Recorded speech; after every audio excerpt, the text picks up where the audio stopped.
Hey Bulldog fans, welcome into this week's edition of the Student Athlete Spotlight presented by Coca-Cola. I'm John Matthews today, happy to be joined by Kat Wheeler of the Samford women's basketball team. Kat, I appreciate you making some time and stopping by.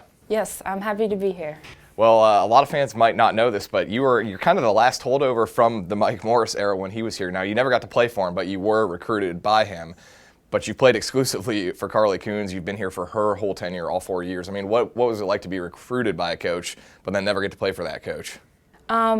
So like for me personally, like the recruiting process was just like a whirlwind in itself. And so when I finally decided on a school, it was close to home. I loved the team. I loved the coaching staff. It was kind of like a perfect fit for me. And then all of a sudden I get this phone call from the head coach. It's like, hey, I'm retiring. I'm not coming back. You know, it was kind of a shock to me. I was like, I don't really know what to expect right now. But then it was like a couple weeks later, they hired Coach Carly, and now I'm even more anxious. I'm like, I don't know who this lady is. She doesn't know who I am. So I'm like, how is this going to work? And then, you know, I get on a phone call with Coach Carly and I'm like, deep breath, like this is where I'm supposed to be. Like she's an awesome lady. She's going to be an awesome coach. I already know, and I haven't even met her yet. And so it was kind of just like, this is where I'm supposed to be. And then I came in August. I moved into the freshman dorm. I met Coach Carly. I met Coach Chan for the first time because she brought her in, and it was like, I came in by myself. I was a freshman. You know, I didn't really have anybody just to tag along with me. And so the older girls on that team, you know, the whole coaching staff just kind of took me by the hand. It was like,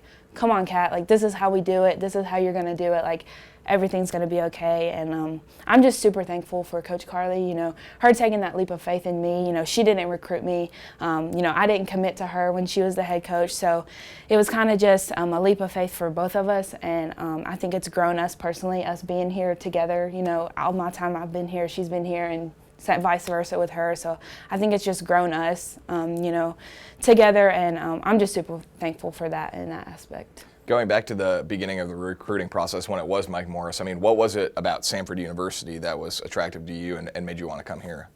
I will say this and stick by this till the day I die. It was the team. It was the way they played together and the way they were, you know, just together all the time. It was something bigger than themselves, and it was just something that I wanted to be a part of. And I'm a homebody, so it only being a little over an hour away was also a big appeal to me. And then it was just somewhere I knew I could grow academically and spiritually as well. So. Well, during your 4 years with the program, your role has obviously grown. We saw you come off the bench the last couple of years. This year, you've been a starter for the majority of the season, a lot more minutes than in the past. I mean, coming into the season, what was your mindset? Did you expect your role to grow a little bit this year? Honestly, I really had no idea what to expect. I didn't know what my role was going to be. You know, coming in, I knew it was my last season. I knew I wanted to go out, you know, not leaving anything left. So that was always kind of playing a part in my mind. You know, I had a meeting with Coach Carly at the beginning of the year. It was kind of like, what do you need from me? Like, what do you expect from me? And she was like, your team sees you as a leader. We see you as your leader. Like, it's just time you see yourself as a leader. And so I kind of took that to heart and was like, I got to lead this team because it's just what I'm supposed to do. And, you know, and then with that, it came playing time. It came scoring, rebounding, whatever it is. But, you know, I really took that to heart I got to lead this team to make us succeed. And that's just kind of been my role, and it's what I've accepted it to be, so. Yeah, you just touched on the leadership aspect. The only seniors are you and Ace, right? And then you've got a lot of underclassmen. You've got 2 true freshmen that are starting most nights. You've got another redshirt freshman in Hydra who's starting most nights. I mean, how do you approach leadership when you have so many young players that are playing a lot of minutes? Yeah, I mean, we are a very young team, but we're also a very young and talented team, and, you know, that's what's scary about us. You know, with young teams, it's easy to focus on, you know, scoring, flashy plays, like whatever it is, you know, and with us, even throughout the season, we've been very high and we've been very low, so I've just kind of tried to keep this team, like, level-headed, constant, right in the middle, like, we're winning, we're scoring, we're playing good, but we're still, you know, level-headed. That's really been my approach this season, and just portraying that we trust the coaches, trust the process, you know, trust what they're doing for us, and it'll help us win games. You've had one of your most productive stretches the last week, 2 weeks as well. You had 17 points in that big road win at Western Carolina, which was a huge performance, especially with Ace out that game due to injury. You had 10 and 6 in last night's game against ETSU. I mean, in your mind, do you feel like this is the best basketball you've played?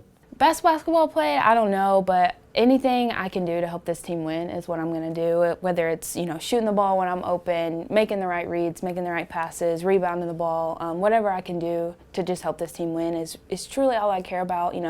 Stats and statistics are just a side piece of it to me. But we have so many perimeter players that can shoot the ball, and we have an inside presence like no other. So it's like, people are going to be open because they're so worried about other people, and so I just try to take advantage of that and shoot the ball when I'm open, like Coach Carly tells me.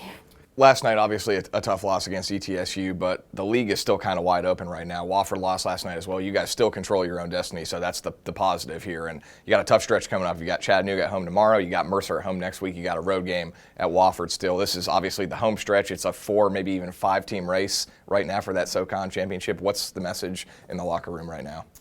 I think you hit it on the head. Like, we control our own destiny. ETSU shot the skin off the ball last night, and we got to expect that from every team. Being one of the top teams in the conference, we got to expect that when we go play road games, when we have home games, obviously. So we have a target on our back, and I really wouldn't want it any other way. Honestly, my bet's still on us. We're going to watch film. We're going to learn from last night's game, and we're going to move on and prepare for Chat tomorrow.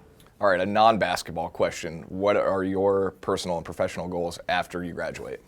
Yeah, so I graduate at the end of April of this year with sport admin degree. So I hope to stay in the sports world. I don't really have an exact path I want to take yet, but I love sports. I love working around sports. So hopefully stay on that path of sports. All right, Kat, we're going to end with some rapid fire questions. Let's do it. Some about you, some about your teammates.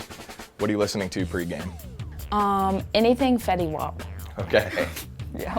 Do you have any pregame rituals? No, every game day is different. Okay, no superstitions? Not at all. Favorite hobby outside of basketball?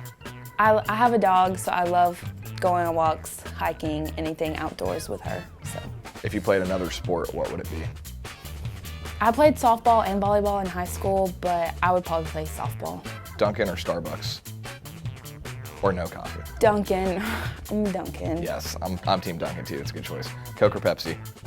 Coke. Okay, you have to say Coke because they're a sponsor too, so good Yeah. answer. Early bird or night owl? Probably early bird. I'm asleep by 9 p.m. every night, so I'm definitely not a night owl. You have any hot takes? Mm-mm. No? No. None that you want to say? None that I want to say. All right, let's shift over to your teammates. Funniest teammate?